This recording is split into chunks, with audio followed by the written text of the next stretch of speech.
Hello, my name is Rania, and in this video, we'll go through the formation of acetyl coenzyme A from pyruvate. Let's start with explaining the link between glycolysis and the citric acid cycle. Glycolysis generates two molecules of pyruvate for each glucose molecule metabolized, and this irreversible conversion of pyruvate into acetyl coenzyme A is the link between glycolysis and the citric acid cycle. So as we can see here in this diagram, pyruvate is produced by glycolysis and then it's converted into acetyl coenzyme A, which is the fuel of the citric acid cycle. And in this video, we're just going to focus within this yellow box right here and go in depth of what steps pyruvate takes to be converted into acetyl coenzyme A. So the acetyl coenzyme A structure is very long and complex, but acetyl coenzyme A is, as I mentioned before, is the fuel of the citric acid cycle.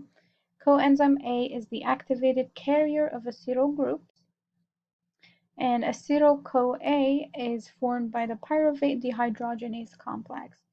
And this red part is the acetyl group, and the rest is coenzyme A. And let's also look at the pyruvate structure. Pyruvate has many fates in anaerobic conditions, which is in the absence of oxygen. The pyruvate is converted into lactic acid or ethanol, depending on the organism. And in aerobic conditions, which is the presence of oxygen, the pyruvate is converted into acetyl coenzyme A.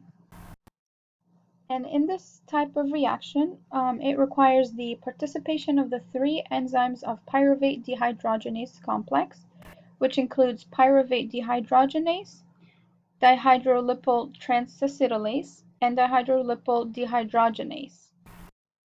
There are also 5 other coenzymes, which includes thiamine pyrophosphate, TPP, lipoic acid, and flavin adenine dinucleotide, FAD, and these 3 serve as catalytic coenzymes, while the other 2 coenzymes, which include coenzyme A and nicotinamide adenine dinucleotide, NAD+, are considered stoichiometric coenzymes.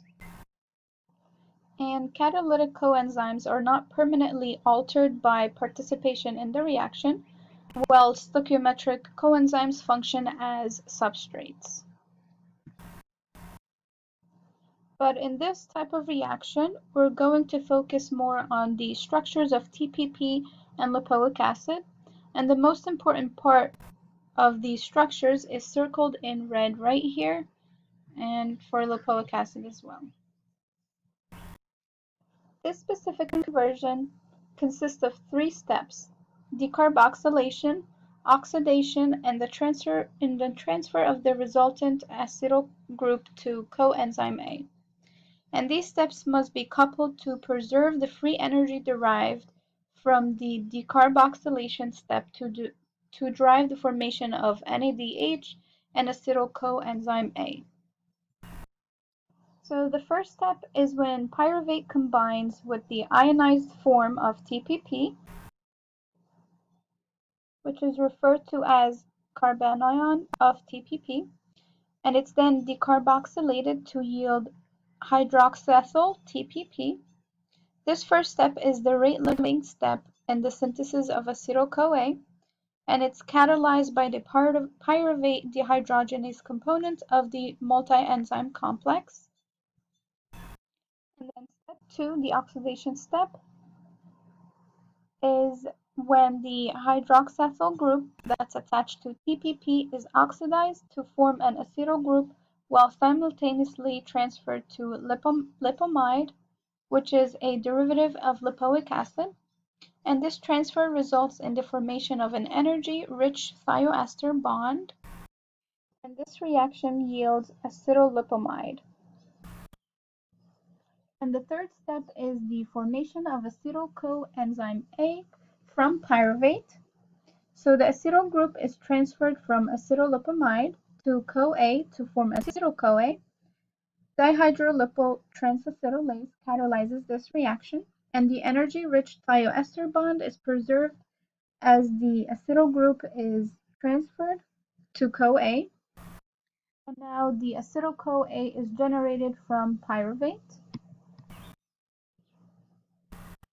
And in order for the pyruvate dehydrogenase complex to complete another catalytic cycle, dihydrolipoamide is oxidized to lipamide.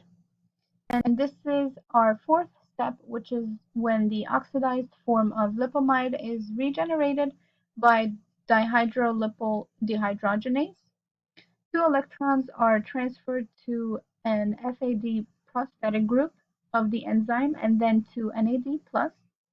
The electron transfer potential for FAD is increased by its association with the enzyme, enabling it to transfer electrons to NAD+, which is an unusual electron transfer because the common role for FAD is to receive electrons from NADH. And this concludes my video. Thank you.